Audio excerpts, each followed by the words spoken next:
Before the alphabet, before the wheel, before the gods had names, there were stories. Not written, not spoken as we know speech, but felt in the marrow of bones and passed from mind to mind through shadow and flame.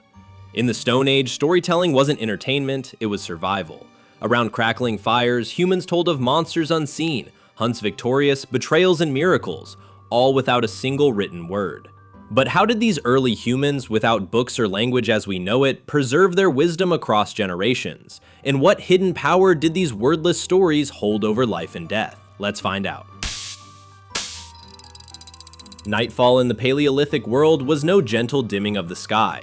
It was a plunge into terror. Wolves circled the edge of vision, and the unknown pressed from every shadow. But within the halo of firelight, there was safety, and within that circle, there were stories. They began with elders, gnarled, scarred, the ones who remembered. With a tilt of the head and a sweep of the hand, they mimed the fall of a mammoth. With a series of guttural sounds, they recreated the rhythm of a pursuit across stone and snow. Children leaned in, wide-eyed, as their minds stitched together the pieces. This is how we hunt, this is how we survive. Stories became more than recollection. They were tools. They trained the next hunters without wasting blood. They taught caution, courage, and cunning. Firelight became the flickering screen on which tales danced, encoded in expression, gesture, and rhythm. One man's narrow escape from a saber-tooth became a tribe's instruction manual. A woman's dreams, rendered in motion and hum, warned of bad omens or pointed the way to game. The stories echoed long after the fire died. In the morning, the children mimicked them in play. In the evening, new tales emerged, woven from the threads of the day's triumphs and wounds. No words, and yet, worlds passed from one mind to another. Deep in the caves of Lascaux and Chauvet, far from the reach of daylight,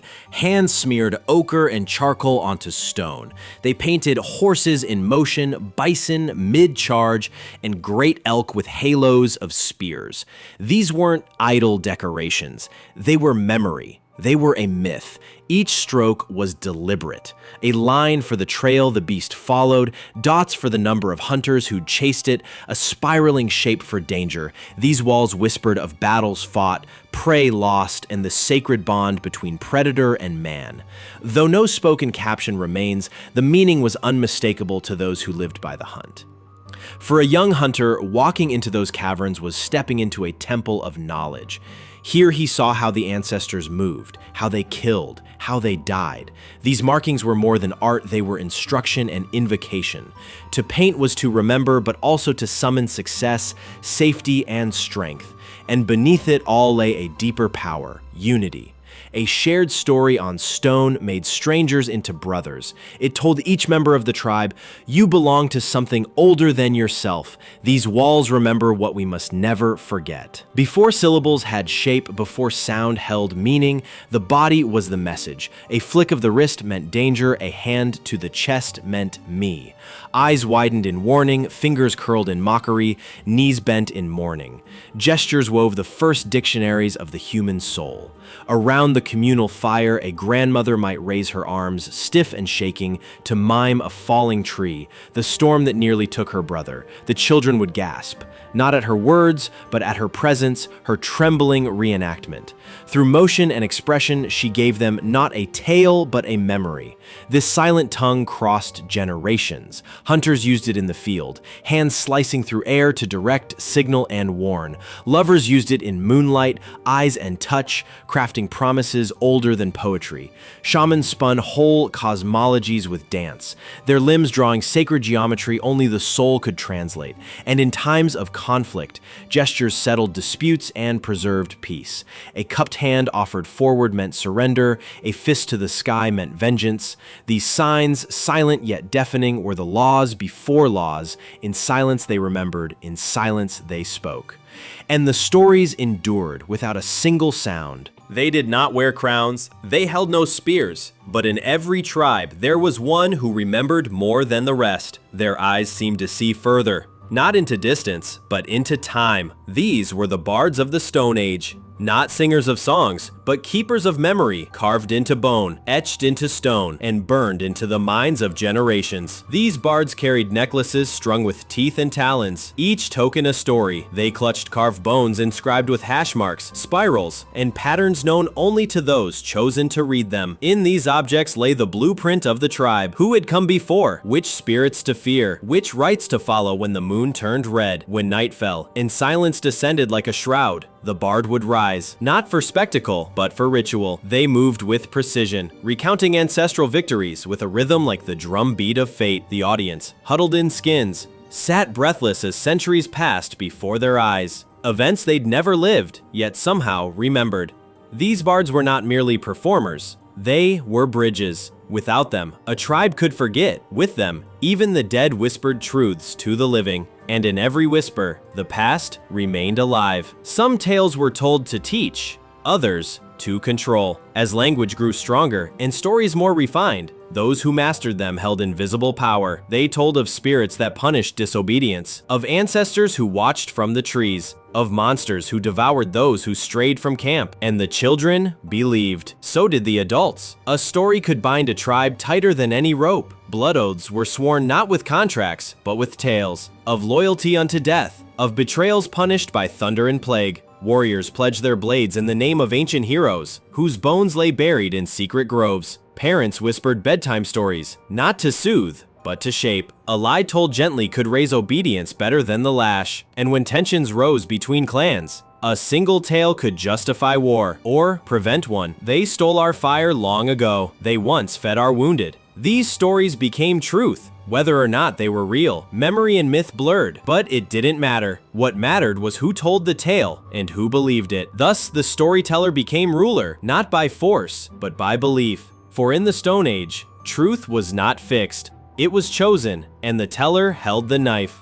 The clash of stone on stone was not the only battle of the age. Long before swords were forged, stories were sharpened. Tribes fought with tales, rumors, omens, curses, and while blood washed over spears and axes, it was often a story that drew the first drop. One tribe might be branded cursed, its hunters failing, its children sick, not because of disease, but because a neighboring bard whispered a tale of angered spirits. Trade ceased, alliances crumbled, isolation meant death, all from a story no one could disprove. Tales of betrayal were carved onto trees, sung in rhythmic chant, and painted onto hides paraded before rivals. If your enemy feared your gods, they'd retreat. If they believed you were chosen by the Skyfather, they'd kneel. And if they feared the spirit of a murdered child would haunt them forever, they'd never strike at all. Some stories destroyed without spilling a single drop of blood, others provoked fury and vengeance. And in every skirmish, both physical and psychic, it was the narrative that defined who was predator and who was prey. In the Stone Age, a well-told lie was deadlier than a jagged spear, and those who mastered the tale ruled the battlefield.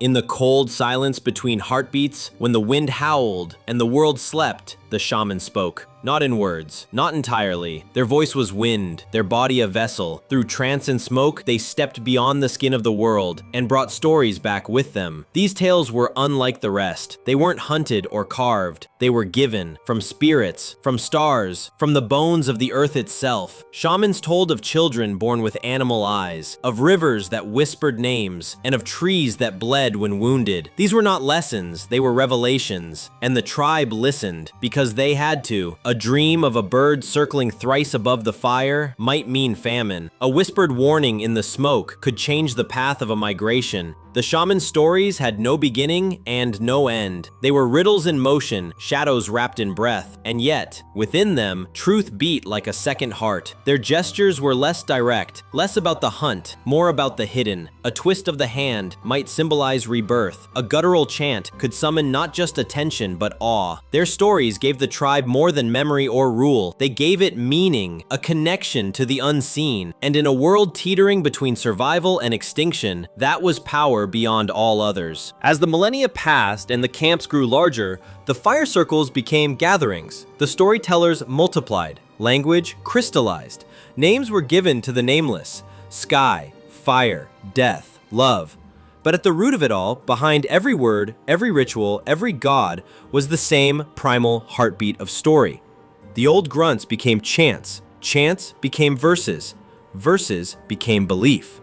The spirits whispered by the shaman grew forms. Horned beasts, mother goddesses, and sky kings. Tribes were no longer just remembered. They worshipped, they obeyed, and they built. Villages formed around shared myths. Laws emerged from remembered transgressions. Hierarchies arose from heroic tales passed down with flint-like precision. Without writing, without cities, without kings, storytelling alone built the scaffolding of what we now call civilization. Because stories could explain the storm, predict the stars, justify the harvest, forgive the killer, shape the child. From the wordless cries of ancestors to the prayers muttered beneath the first temple stones, story was the bridge between man, between man and the gods, and it was the story, not the spear, that truly conquered the world. Long before ink touched parchment, before books, scripts, and screens, storytelling ruled. It trained, tamed, terrified, and transformed. The Stone Age may be gone, but its oldest invention lives on in every tale we tell. So, what stories do you carry that began in silence? Leave your thoughts below, subscribe for more ancient truths, and never forget, the first words weren't spoken, they were felt. Want to discover more about Stone Age life? From hunting techniques to ancient tools, there's so much more to explore about how our ancestors survived and thrived. Subscribe to our channel for more fascinating stories from the Stone Age.